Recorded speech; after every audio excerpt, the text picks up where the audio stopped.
Week 4.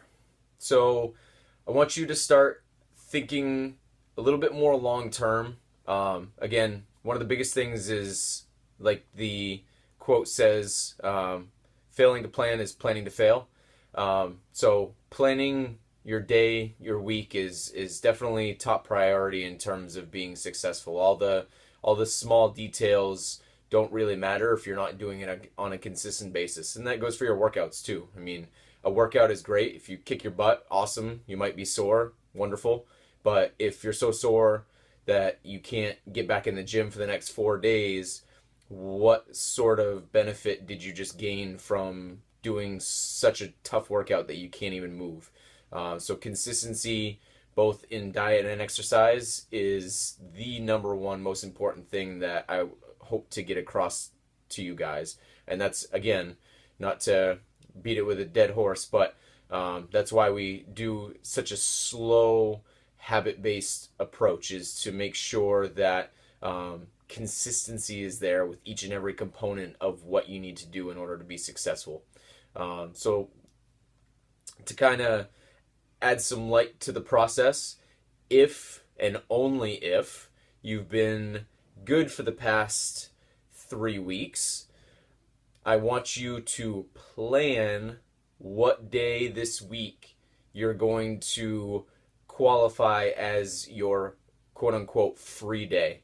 I want you to still kind of keep in mind a lot of the habits that we've been trying to instill in these past 3 weeks, but I don't want you to worry about tracking. I don't want you to worry about measuring. I do want you to be aware. I want you to be visually aware if you can be.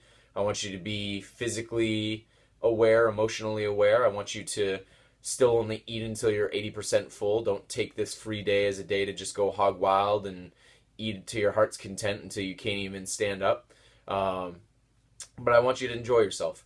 To preface that, one thing that works really well on quote-unquote free days is to couple it with a workout. So you can kind of combat a relative amount of the extra stuff that you might end up consuming today by making sure, or not today, but that day, by exercising, okay, and getting in a pretty solid, decent workout. And it doesn't have to be in the gym, but just getting up and getting moving in some sort of capacity on that same day that you're designating as your free day.